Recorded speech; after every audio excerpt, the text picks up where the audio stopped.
Daf Chof Hey Amud Beis will begin Daf Chof Hey Amud Aleph, 2 lines from the bottom. Ki also Ravina Amar Rabbi Yochanan B'chol Misrapoim, a person can heal himself, a person can save his life. B'chol, in anything, with all circumstances, Chutz me'avodah zara v'gilui arayos v'shfichas damim. Except for the 3 chomerdik averos. The 3 chomerdik averos, a person cannot be over these averos, even at the expense of his life. Other things, a person could save himself, heal himself, he can save his life, even if it means being over an isser. However, with these 3 things, avodah zara, gilui arayos, there's a diyun, Mishnah Melech has a diyun and arichas, whether it's Davke by Koreas or Mrs. Bezdin, or some hold that even the Rabbona. But when it comes to Gilui Arayos, he cannot be over the Yisr to save his life, even at the expense of his life. Shfichas damim, and as far as killing somebody, if a person is being threatened with his life, and it's either killing somebody or his life, he has to give up his life. For these 3 chomerdik averos, a person has to give up his life.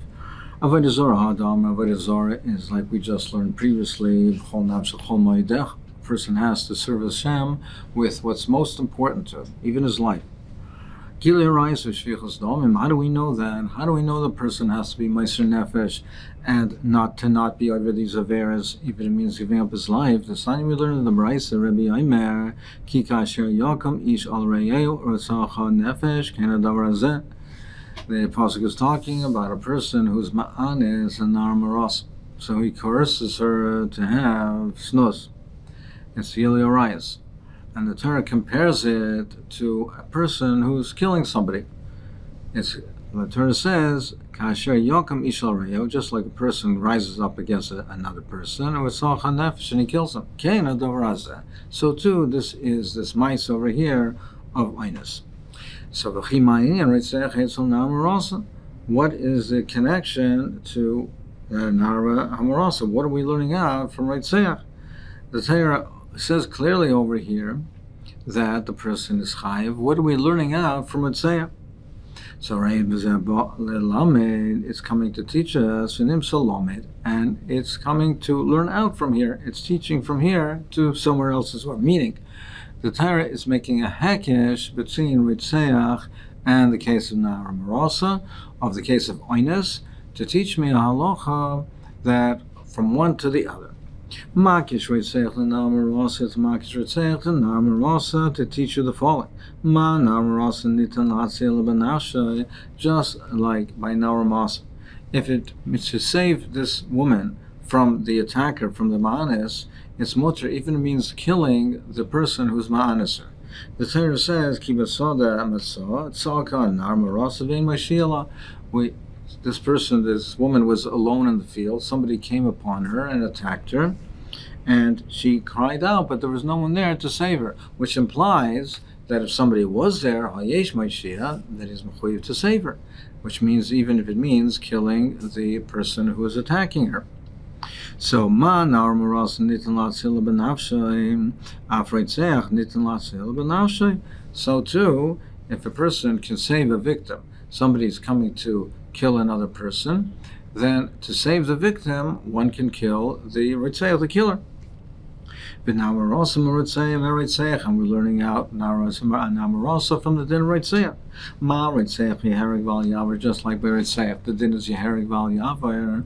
Then if they tell a person, kill somebody, or you will be killed, the person has to give up his life and not to kill the other person. He can't do the avera to kill the other person. Af nar amarasa tehareg val tavar. So nar amarasa as well, tehareg val tavar. She has to give up her life as not to be over the avera. So we learn out over here also that there has to be a mesiras nefesh. It's yehereg val yavar. There's a deal in Taisus, the Dirshu that we have over here is Namarasa Tehareg Val Tavar. She should give up her life rather than to be over the Avera of Arayos. But Taisus is bothered because really she's not over. The Isha is considered Karka Olam. She's considered passive. So he's good, it's rather Yehareg Val Yavar. If a man they're threatening his life, if he's not going to be used as an instrument for a rise, he's not going to allow himself to be pushed onto the woman. So he has to give up his life. But the Rish says, no, we can be goyes to Hareg Val Tavar, because when we say that the Isha is potter, she's carried, that's only if she's totally passive. If they're forcing her to be active, she has to give up her life. Now we're learning out the din of Hareg Val Yavar from the din of Ritzeach. Well, Shvichas Dam and Gufam and Olin. How do we know the din of Hareg Val Yavar by Shvichas Dam itself? More answers. Svara. What's a Svara? Ki haudas lekamid the Rava. A person came in front of Rava Amrle. He said to him, More de Roy, the governor of the town. Amrle, he said, Zil katel planya. He said, go ahead, you have to kill so and so. V'iloi katlin alach, and if you don't, then we'll kill you.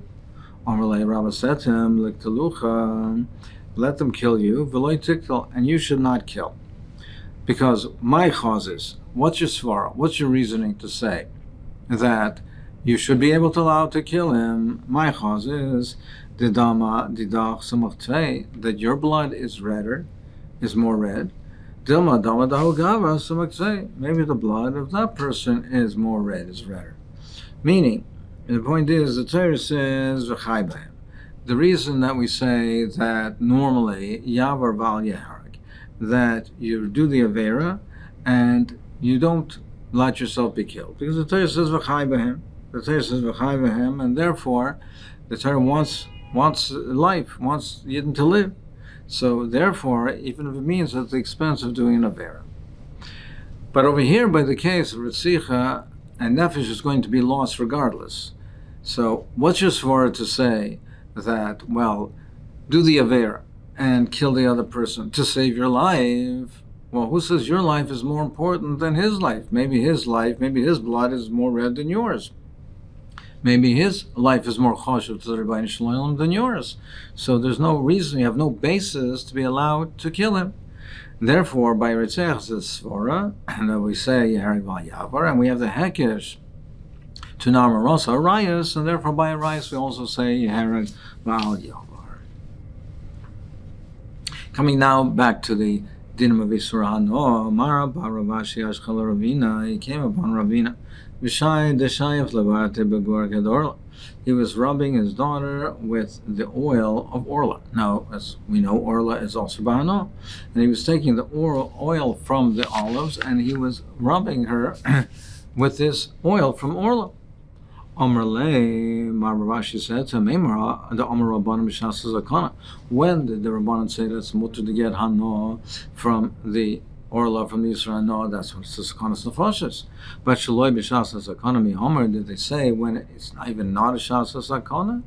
So, this is not a Shas Zakana. Why should it be mutter? Amrle Ravina answered, Hi Ishta Tzimirta, this is a burning fever, Namik Shas Zakana Damya. This is treated like Sakanas Nefashis. Ikadamre, another version was, Amrle Ravina said to him, Midi derech hanoka vidna. Am I doing it in a normal manner? I'm not doing it kederech. I'm doing shaloi kederech. I'm doing it in a different derech, shaloi kederech. That is shaloi kederech, and therefore it's allowed. Why is it shaloi kederech? So in Rishonim there's two versions, either because the oil was not strained, or because we're talking about the oil from unripe olives. They were unripe olives, and that is considered shaloi kederach, and so that's the way the Meiri learns. However, most understand the place can say over here that when we're talking about that we say that shaloi kederach, it's mutter, it doesn't mean that it's mutter and lecharchila. It would be also midrabbanan. The reason why it's mutter over here is there was a choyle. Now it's not, according to the Kadamre, it's not a sakanas nefashim, but there is a choyle. So since it's shaloi kederach and it's l'tzarech hachoyle, therefore it would be mutter. But otherwise, if it wouldn't be a l'tzarech hachoyle at all, then we would say then even shaloi kederach it's also derabbanan. The Gemara continues it. Continue on with the Surah Hano Habal Bal Korach of this Hano that comes to a person against his will. Abai Amar Muteres. Abai says Mutev, Rav Amar Asur, and Rava says it's awesome. So the Gemara will define what we mean by this case, and it has two lashonos. So the Gemara continues. After become a chaven, where it's possible for the person to avoid getting the hano, and he intends to get it. It's possible to avoid it, and he intends to get it. Meaning, what we mean over here is that not that the person, for instance, the Ran gives an example. A person walks by a place where there's a burning incense of Avodah Zarah, and so it's the smell of the aroma of this burning incense for Avodah Zarah, which is also Bahana. And the person is walking in that direction, and he smells this reach. Now, we're not talking where the person intends, in any event, intends to smell the reach, and he wants to smell it and wants to get hana, because then that's not considered in any way bal korcha. Now, we don't mean, on the other hand, we don't mean bal korcha that it's totally unavoidable and that it's impossible for him to avoid it either. We don't mean that either.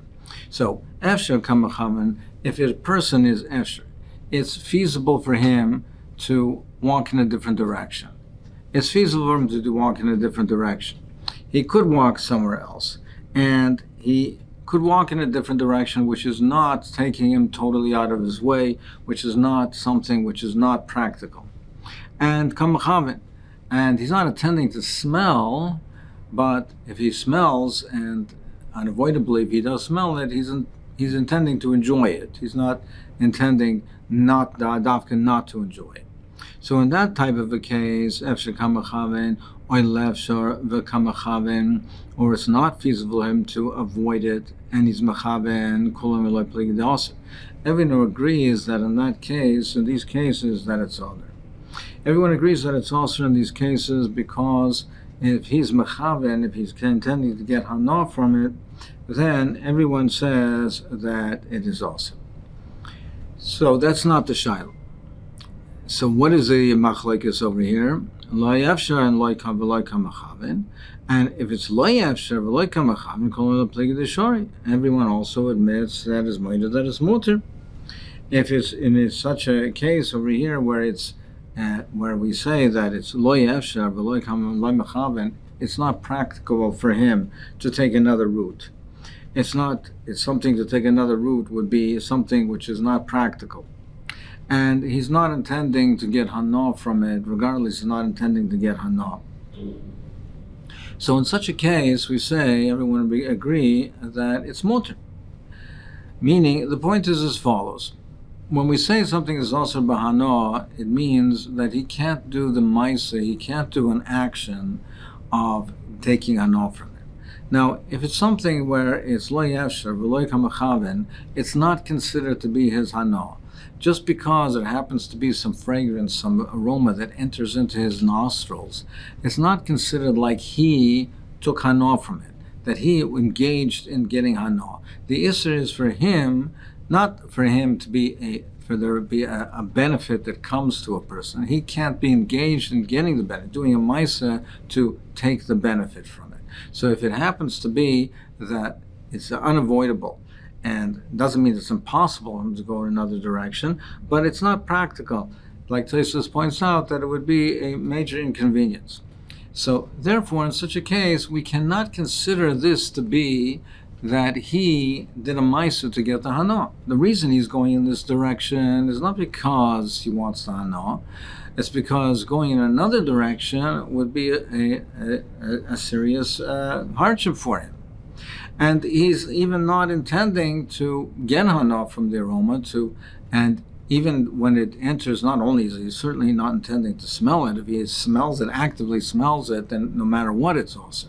But he's not intending to enjoy the hana that comes memela. So we can't consider this in any way to be his action. He didn't do anything to get the hana over here.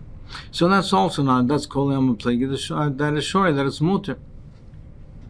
So if he's mechaven, we consider this to be, it's also, his maisa is considered to be that he actively is trying to get hana from. If it's lo yafshar like a mechaven, he didn't do anything over here. Keep pligi, where's the machlekes between Abai and Rava, the efshar v'lo mechaven. The machlekes is the efshar, he could pass through another route, but he's not intending right now to get hana from this isra hana.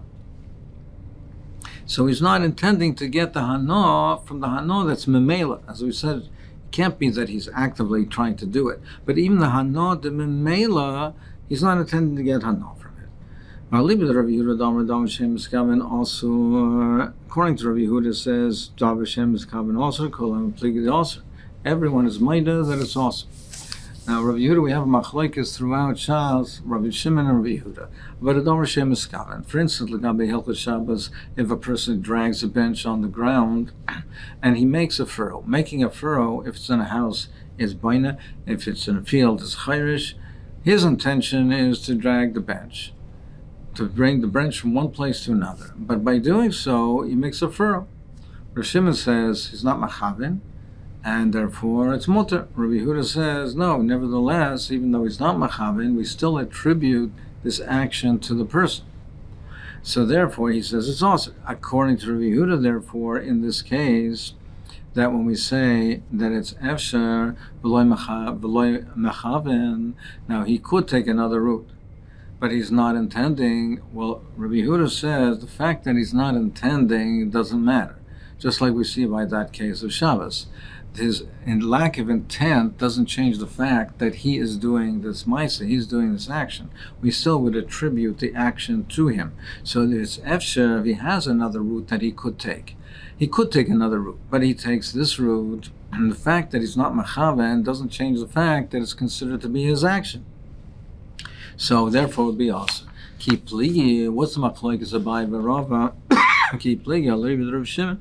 They argue, alibid Rav Shimon, Davar Shem miskaven muter. He holds that Davar Shem miskaven is muter. Abai Rabbi Shimon. According to Abai, we can readily understand how it comes out according to Rav Shimon that it is therefore muter. But Rava says no. Ad kan lo yikam Rabbi Shimon el heichad lo yafshin.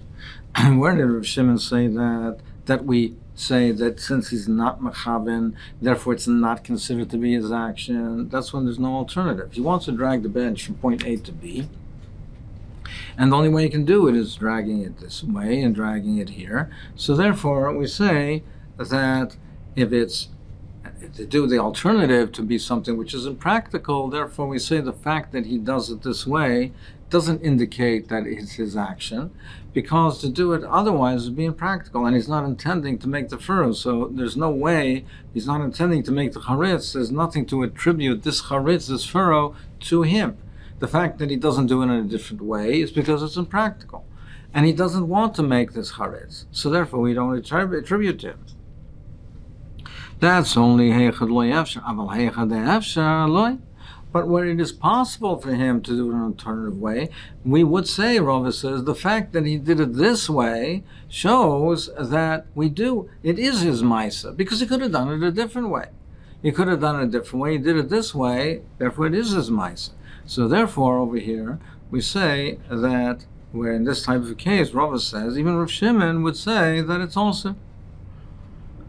Now, there's a general machlokes between Taisus and between the Ran and other Rishonim, but normally when we have the machlokes of Rav Yehuda and Rav Shimon, and we say Rav Shimon says Davar Shem miskaven muter, that's only where it's not a psik reisha. If it's inevitable, and if it's a psik reisha, then Rav Shimon says it's also. Taisus says, therefore, we do apply the principle of psik reisha to these cases as well. And when we say where it's a psik reisha that he will get hana from the fragrance, for instance, or he'll get hana, then Rav Shimon, even Abai would be minded that Rav Shimon would say it's also. The Ran, however, says is that when we're dealing with hana, we don't apply the criteria of psik reisha. Ikadame, another version, efsher v'lo mechaven, if it's possible to take another route. It's possible to avoid this. V'lo mechaven, and the person is not intending. That's the machlokes Rav Yehuda and Rav Shimon. It's possible to take another route. He's not machaven, so according to Rav Shimon, it's a Davar Shem miskaven, and he's not intending it. So we don't consider this to be his ma'aseh. But according to Rav Yehuda, the fact that he's not machaven, it doesn't matter. He's still doing the ma'aseh. He could have done it otherwise, so it's still considered to be his ma'aseh, and it's also lo yafshav lo yikam machaven. But if it's not possible and he's not machaven, then everyone says it's mutter. There's nothing he could do. He's not intending to do this. He has no alternative, no practical alternative, and therefore it's not considered to be his ma'aseh. Ki pligi, where's the machlokes lo yafshav v'kam machaven? It's lo yafshav. It's unavoidable, but he is mechaven. But Liba, the Rav Shimon, the Osel Basar Kavan, Rav Shimon says Kavan is criteria. A Dover Shein is Kavan is mutter. He's meskaven, if he has intent, it's also.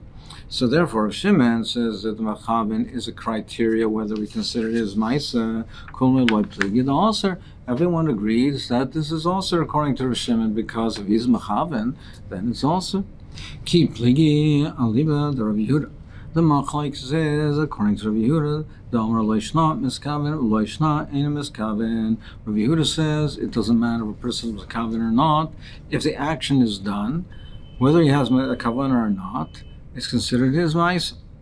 So efshar, it's also.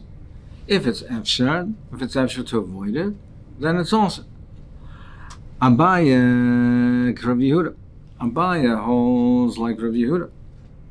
Abaya says that therefore he says that when the case where it's lo yefshar, in the case where it's lo yefshar, and then in such a case we say it's lo yefshar, even if it's mechaven, but he's lo yefshar, there's no alternative.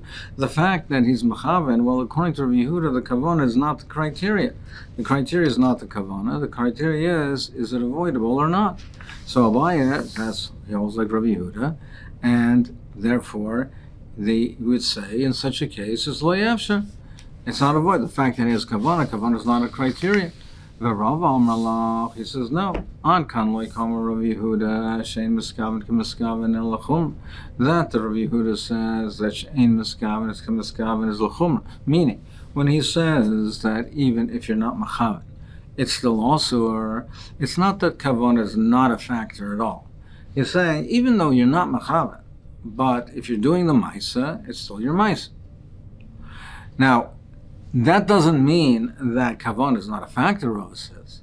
Therefore, he says, even where it's Lo Yefshar, even though in terms of the action, you don't have an alternative, but if you are Mechaven, then it is considered your Maisa.